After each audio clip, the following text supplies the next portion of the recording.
Amen. At muli, binabalik ko na po ang ating gawain sa atin pong Senior Pastor, Tay Alex Nosuel. Glory to God, glory to Amen. God.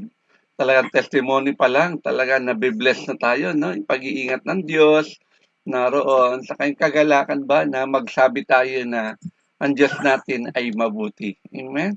At sa araw pong ito, sa madaling araw na ito, tayo ay gaganap na sa upasan ng Prayer Faith Church Worldwide Ministries Incorporated ng 6 na taon at 101 6 years and 101 days na po tayo na gumaganap sa pagbabantay sa pananalangin tuwing madaling araw. Gamit po natin ang platform ng Zoom at salamat sa kapahintulutan ng ating mga tigapanguna sa buhay ng ating Spiritual Director Bishop Rosem Nasuelo kasama kay Pastor Glory sa kanilang kapahintulutan na magamit natin ang social media para sa pagbabahagi ng salita ng Diyos. Salamat sa ating Bishop dahil siya naman talaga ang dahilan kung bakit meron pa rin tayong publication ng Olongapo Express na magdiriwang ng 47th founding anniversary ng pahayagan na ito dito sa Olongapo at Zambales. Dati meron tayo sa Bataan. Maraming salamat dahil yan ay malaking tulong sa ministry. Talagang ang dami ng binuhat ng pahayagang ito para patuloy maihayag natin ang salita ng Diyos. Kahit doon may mga column sila Bishop doon, nagagamit natin ang diaryong ito para ipalaganap ang mabuting balita. Salamat dahil sa araw pong ito, napakaganda po ng mensahe, June 18 po ngayon, 2026. Ang mensahe po na ating marinig ay a life of obedience, ang buhay na sumusunod. Amen. At ang tema na sasagutin natin, how can we demonstrate genuine obedience to God? Tanong na paano tayo makasunod, yan po yung sasagutin ng maghahayag sa atin ng salita ng Diyos ngayon. Tatawagan na po natin ang ating kamanggagawa sa sentro at ginagamit din siya sa PF Balanga chapter kasama ni Pastor J. Walang iba kundi si Pastor Sheila Castillo. It's your turn. Po, isang pinagpalang umaga po sa buhay ng bawat isa. Unang-una po sa ating tagapanguna kay Bishop Ross at kay Pastora Glory. Blessed morning po at sa ating pong senior pastor na masigasig sa paglilingkod, pag-open ng ating Zoom. Amen. Salamat po sa buhay niya na patuloy din pong ginagamit sa buhay ng bawat isa. Maging sa kanyang may bahay kay Pastora Bing at sa aking Pastor J at sa kanyang may bahay kay PM Elisa. Sige po, hindi ko na po pakatatagalin at sa buhay ng bawat isa po, isang pinagpalang umaga. Makipagbuklatan po kayo sa akin sa aklat ng Lucas, chapter 6, verse 46 to 49. Sabi po dito sa verse 46, bakit ninyo ako tinatawag na Panginoon, Panginoon, at hindi nyo ginagawa ang aking sinasabi? Verse 47, ang isang tao ay lumalapit sa akin at nakikinig ng aking mga salita at gumagawa nito. Ipapakita ko sa inyo kung kanino katulad ang taong ito. Verse 48, siya ay katulad ng isang lalaki na nagtayo ng isang bahay, naghukay siya ng malalim at naglagay ng saligan sa bato. Nang magkaroon ng baha, ang agos ay sumalpok ng malakas sa bahay na iyon. Ang bahay ay hindi natinag sapagkat ito ay itinayo sa bato. Verse 49, ngunit siya na nakarinig at hindi gumawa ay tulad ng isang tao na nagtayo ng bahay sa ibabaw ng lupa na walang saligan. Ang agos ay sumalpok ng malakas sa bahay at pagdaka ito ay bumagsak. Ang pinsala ng bahay na iyon ay lubhang malaki. Papuri po sa pagkabasa ng ating banal na salita. Tayo po'y sumandaling yumuko at manalangin.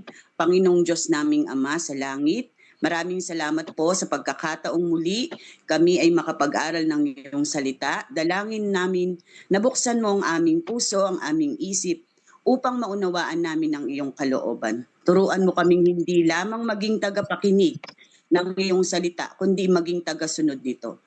Naway mabago ang aming buhay sa pamamagitan ng iyong katotohanan at lalo kaming lumapit sa iyo araw-araw. Ito po ang aming samot dalangin sa tanging pangalan ng ating Panginoong Hesus. Amen, Amen. amen. Muli po, isang pinagpalang umaga.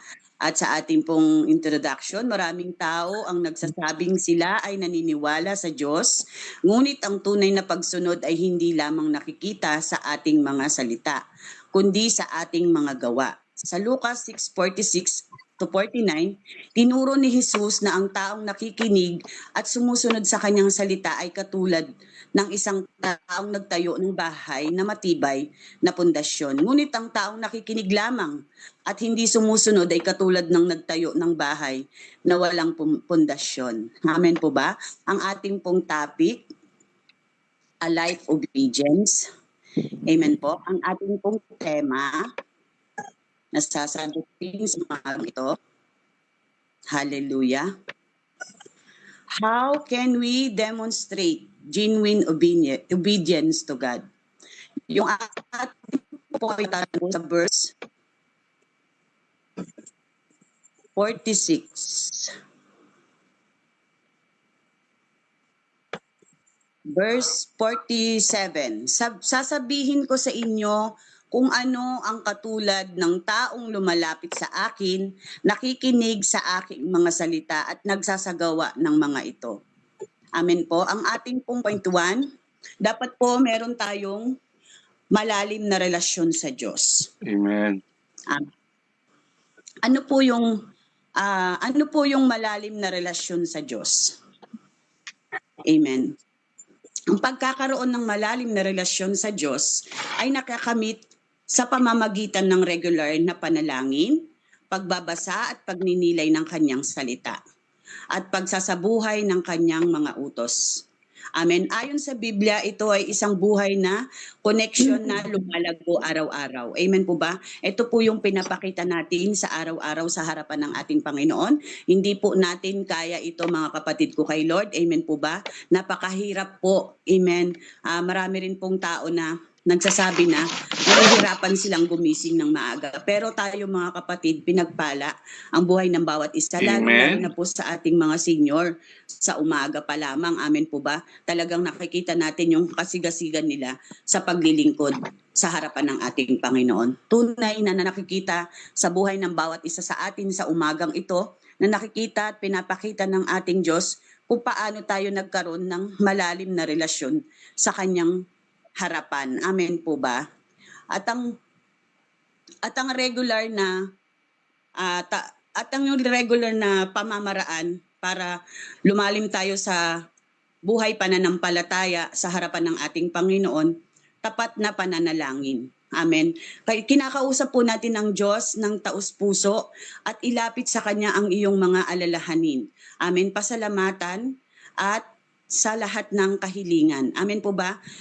Basahin na lamang po ninyo yon sa Pilipos chapter 4 verse 6. At yung ikalawa po kung paano tayo maging malalim sa harapan ng ating Panginoon, pagnilay sa salita ng Diyos. Ang Biblia ay ang pag-uusap ng Diyos sa atin. Maglaan ng oras na basahin ito, gawing gabay sa pang-araw-araw na pamumuhay upang makilala siya ng lubusan. Amen po. Maraming salamat sa ating Panginoon. Tunay na tayo po ay nagkaroon ng malalim na relasyon sa ating Panginoon. At hindi lang yon, mga kapatid ko kay Lord. Sino po ba yung unang naglapit sa atin, sa buhay natin, na dati hindi naman tayo yung tunay na mananampalataya? Amen po ba? Dati nandoon pa rin po tayo sa bulok na buhay natin. Amen po. Siguro po kung walang ginamit ang ating Panginoon, lalong-lalo po sa ating mga tagapanguna, ako po patuloy na nagpapasalamat sa buhay po ng ating mga tagapanguna, sa buong Nasuelo family, kay Bishop Ross, Ma'am Miglo. Amen po. Alam niyo po na sa araw-araw ng paglilingkod natin, nakikita nila, masaya sila pag tayo po ay laging nakakadalo. Amen po ba? Lalong-lalo na po sa mahalagang pagtitipon. Amen po ba, mga kapatid ko kay Lord? Kaya dapat yung pagiging malalim na relasyon natin sa Panginoon, amen, lagi po natin itong gagamitin, mga kapatid ko kay Lord. Kasi kung dahil lamang po sa sarili natin, amen, sa sarili nating kakayanan, wala po tayong kayang gawin kung wala yung pagsama ng Diyos sa buhay natin. Kaya maraming salamat po sa patuloy na pagiging malalim sa relasyon sa harapan ng ating Panginoon. Ginamit unang-una yung ating mga tagapanguna. Amen. Inabot po tayo, nag-aral po tayo ng Bible School. Amen po ba? Nawa, nakakalungkot naman po sa bawat isa. Amen, na tayo po minsan hindi nakakasunod. Amen. Totoo po 'yun. Meron pa po sa atin na marami pang pride. Amen po ba? Tunay na kung sabi ko nga sa inyo, kung sa sarili mo lang hindi mo kayang paglingkuran ng totohanan ng ating Panginoon. Amen. Kung wala yung ating mga tagapanguna na ginamit ng ating Lord. Kaya maraming salamat din po maging sa mga guro na walang sawang nagturo din po sa amin sa Bible School. At patuloy po ako nagpapasalamat sa inyo. Salamat po sa patuloy na paggabay sa inyo ng ating Lord at salamat sa lahat ng mga biyayang ipinagkaloob ng Diyos sa buhay ng bawat isa. Yung pangalawa po, pagsunod sa kanyang mga utos. Ang pagmamahal sa Diyos ay nagpapatunay kapag sinunod natin ang kanyang mga nais at kaloob. Amen po ba? Sa John 14:15 naman po yun. Amen po. Kaya yung ating pong point 1, magkaroon ng malalim na relasyon sa harapan ng ating Panginoon. Amen. At sabi po sa Santiago 4:8, lumapit kayo sa Diyos at lalapit siya sa inyo. Hugasan ninyo ang inyong mga kamay, kayong mga makasalanan. Linisin ninyo ang inyong puso, kayong pabago-bago ang isip. Ang unang hakbang sa pagsunod sa Diyos ay ang pagkakaroon ng malalim na relasyon sa Kanya. Hindi sapat na kilala lamang natin ang Diyos. Kailangan natin siyang lapitan araw-araw sa pamamagitan ng panalangin, pagbabasa ng Kanyang salita, at pakikipag-ugnayan sa Kanya. Kapag malapit tayo sa Diyos, mas madali nating maririnig at masusunod ang Kanyang kalooban. Amen. Kaya mga kapatid ko kay Lord, maglaan tayo ng oras araw-araw upang manalangin at magbasa ng Biblia. Habang lumalalim ang iyong relasyon sa Diyos, mas magiging matatag ang iyong buhay espiritual.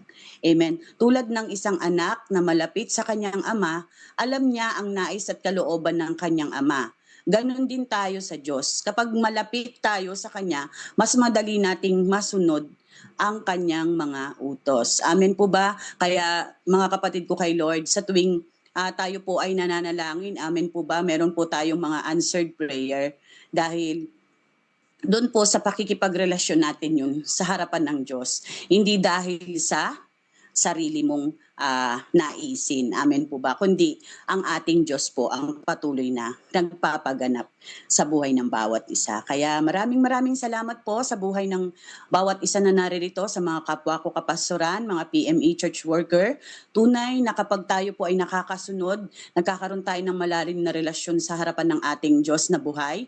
At salamat po sa patuloy na walang sawang pakikipag-isa po sa gawain ng ating Panginoon sa araw-araw ng inyong mga buhay. So naman po tayo sa ating point 2. Hallelujah. Sabi po, how can we demonstrate genuine obedience to God? Amen. Paano natin may papakita ang likas na pagsunod sa Diyos? Sa ating point 2, matatagpuan naman sa verse 48. Siya ay katulad ng isang taong humukay ng malalim at nagtayo ng bahay na pundasyong bato. Nang bumaha at bumuhos ang tubig, hindi natinag ang bahay na itinayo sapagkat matibay ang pagkakatayo nito. Amen. Ang ating pong point 2, magkaroon ng pananampalataya. Amen. Paano tayo magkakaroon ng pananampalataya? Amen. Ayon sa Biblia, ang pananampalataya ay nagmumula sa pakikinig sa mga salita ng Diyos at ito ay isang kaloob na maaari nating hilingin at palaguin. Amen. Narito po yung mga paraan. Una po, makinig sa salita ng Diyos. Sinasabi po yun sa Roma 10:17 na ang pananampalataya ay nagmumula sa pakikinig at ang pakikinig ay sa pamamagitan ng salita ni Kristo. Ang pagbabasa at pag-aaral ng Biblia ay nagpapatibay ng ating kaalaman at pagtitiwala sa Kanya. Amen po ba? Mga kapatid ko kay Lord, salamat po sa buhay ng bawat isa rin po sa buhay natin, sa buhay ko.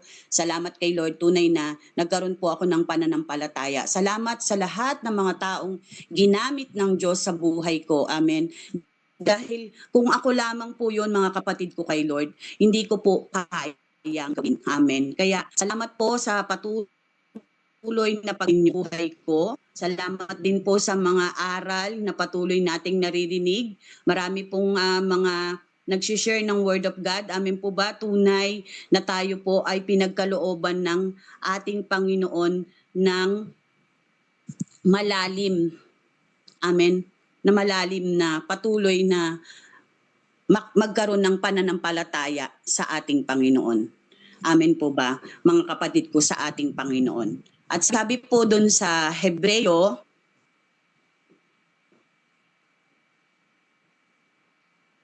chapter 11 verse 1, ang pananampalataya ay katiyakan na mangyayari ang ating mga inaasahan at paninindigan tungkol sa mga bagay na hindi nakikita. Ang matibay na pundasyon ng bahay ay sumasagisag sa pananampalataya sa Diyos. Ang taong may pananampalataya ay nanatiling matatag kahit dumaan man sa mga pagsubok dahil nagtiwala siya sa kapangyarihan at katapatan ng Diyos. Ang pagsunod sa Diyos ay nangangailangan ng pananampalataya na ang kanyang mga utos ay para sa ating mga kabutihan. Amen po. Kaya alam niyo po, patuloy po akong nagagalak sa harapan ng ating Panginoon dahil nung mga panahon na talagang lugmok din po ako sa pagsubok. Alam niyo po yung mga kapatid ko kay Lord. Kahit sabihin ng asawa ko na wag akong dumalo, talagang matigas po ang ulo ko, dumadalo po ako. Kasi alam ko po na ang pagsama ng Diyos ay lagi kong mararanasan. Amen po ba? Sino bang pipiliin ko noon, yung mga oras na yon? Siyempre si Lord. Sabi ko pa nga, kahit mawala siya sa akin, okay lang. Amen po ba? Maraming salamat sa ating Panginoon at salamat din po sa ating tagapanguna. Alam niyo po, nagkaroon din po ako ng heart desire na laging nakakadalo dito sa Don't Watch. Ilang taon na po ba? Amen. Ang ilang taon na po yung lumipas. Amen po ba? Marami na pong pinaganap si Lord sa buhay ko. Kaya hanggang ngayon po, nagtitiwala pa rin ako sa Diyos kahit hindi mo pa nakikita ang sagot ng iyong mga panalangin. Kaya mga kapatid ko kay Lord, kung wala pa yung mga dalangin nyo, yung idinulog nyo sa harapan ng ating Lord, wag po kayong maiinip. Amen po ba? Tunay na lagi lamang po kayong sumunod. Kung ano po yung pinapagawa at pinapaalala sa inyo ng ating Panginoon, tunay, yun lamang po ang ating susundin. At take note mga kapatid ko kay Lord, hindi rin po yung sarili nating kakayanan ang laging makapagliligtas sa atin. Amen po ba? Tunay na makapangyarihan ng ating Diyos dahil sa Kanya po tayo umaasa. Amen po ba? Sa Kanya lamang po, hindi sa sarili nating layunin. Amen po. Tulad ng isang magsasakang nagtanim ng binhi, naniwala siyang may aanihin. Amen po. Naniwala siya na may aanihin siya, mga kapatid ko kay Lord. Amen. Ikaw kapatid, kung ano yung itinanim mo, amen po ba? Naniniwala ka ba na mananagana ka? Siyempre, amen. Amen po ba? Kaya alam niyo po, nakakagalak sa harapan din po ng ating Panginoon na kapag tayo po ay nakakapagbigay. Amen po. Lalong-lalo na po sa gawain ng ating Lord na buhay.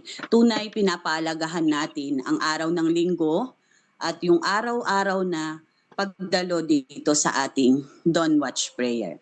Amen po. Mga kapatid ko kay Lord, salamat po sa inyo.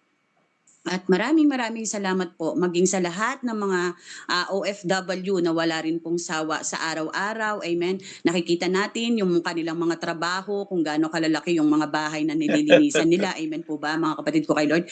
Pero never silang nagreklamo. Kaya mga kapatid, sana lalong-lalo na po sa mga kapastoran na katulad ko po, amen, matuto po tayong magpasakop sa ating mga tagapanguna. Amen po ba? Kahit may kanya-kanya po tayong mga ministry, mga kapatid ko kay Lord.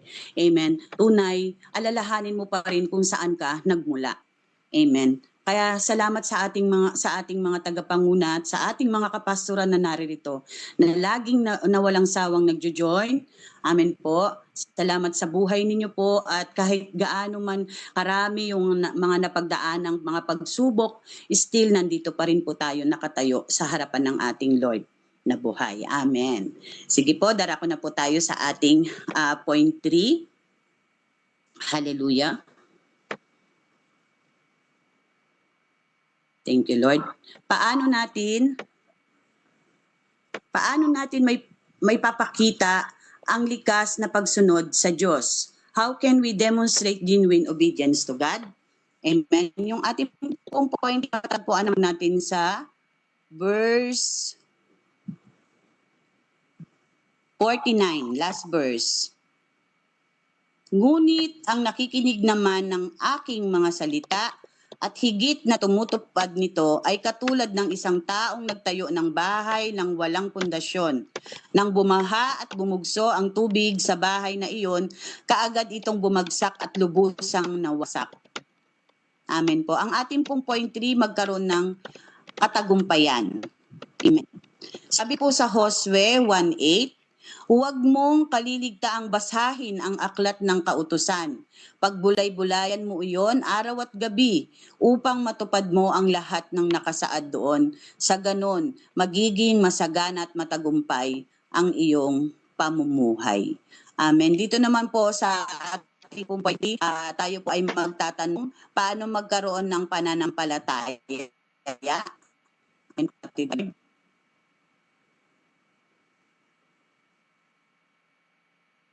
Ang pagkakaroon ng pananampalataya ay tunay na nagkaroon ng pagsunod sa harapan ng ating Panginoon. Pagninilay at pagsunod ng salita ng Diyos. Sabi po yun sa Awit, chapter 1, verse 1 to 3. Ang taong naggagalak sa kautusan ng Panginoon at nagbubulay-bulay nito araw at gabi ay magtatagumpay sa lahat ng kanyang gagawin. Kaya mga kapatid ko kay Lord, nakakaranas tayo ng katagumpayan yung sa araw-araw ng ating buhay. Amen po ba? Tayo po ay laging nananagumpay, lalong-lalo na po sa mga testimony ating narinig, mga kapatid ko kay Lord. Tunay na ang Diyos po ang nagbibigay ng wisdom, knowledge, and understanding po sa buhay ng bawat lingkod ng Diyos. Amen po ba? Tunay, alam niyo po, lagi po nating pilitin. Amen. Lagi po nating piliin na ang ating Diyos po ang dapat nating uunahin sa lahat ng ating bagay sa pamumuhay. Amen. Kaya, magkaroon ng malalim na relasyon sa ating Panginoon, point 1. At sa ating point 2, magkaroon ng pananampalataya. Ating po magkaroon ng katagumpayan. Amen. Kung nais nating tunay na masunod ang Diyos, kailangan nating tandaan ng 3 bagay. Amen po ba, mga kapatid ko sa Panginoon? Magkaroon ng malalim na relasyon sa Diyos, magkaroon ng pananampalataya sa Diyos, magkaroon ng katagumpayan sa pamamagitan ng pagsunod sa kanyang mga salita. Ang taong nakikinig at sumusunod sa Diyos ay magkakaroon ng matatag na buhay na hindi madaling matinag sa anumang pagsubok. Amen po. Kaya sa Diyos po ang papuri at pasasalamat. Maraming salamat po. Tayo po ay manalangin. Father God in heaven, Lord Jesus Christ, Holy Spirit, salamat Lord sa kapahayagan ng iyong mga salita. Nawa o Diyos, ang buhay ng bawat isa sa amin ay patuloy na kami ay makakaganap, makakasunod sa iyong mga layunin, Panginoon, upang kami ay patuloy na lumalim, magkaroon ng malalim na relasyon sa iyong harapan. Kaya Ama, salamat sa buhay ng bawat isa na nakapakinig sa oras na ito, maging sa platform ng aming FB Live. Salamat sa lahat ng mga nag-share, Panginoon. Tunay pagpalain mo rin po sila. Lagi mong alalahanin, Lord, yung kanilang mga paglilingkod at huwag mo itong lilimutin kailanman, Panginoon. Kaya Lord, sa bawat nakapakinig ng iyong mga salita sa oras na ito, tunay ang pagpapalang lubos-lubos ay mararanasan naming lahat. Maraming salamat, Ama. I-bless mo po kaming lahat. Pag-ingatan sa buong maghapong ito sa pangalan ni Jesus. Amen. Thank you, Lord. Praise God. Praise God. Hallelujah. Palapakan natin muli ang ating Diyos sa buhay ni Pastora Sheila. Sige po, binabalik ko na po sa ating MC ang gawain. Kemi Noemi na. Amen. Praise God. Napagpala po ba tayo sa napakaganda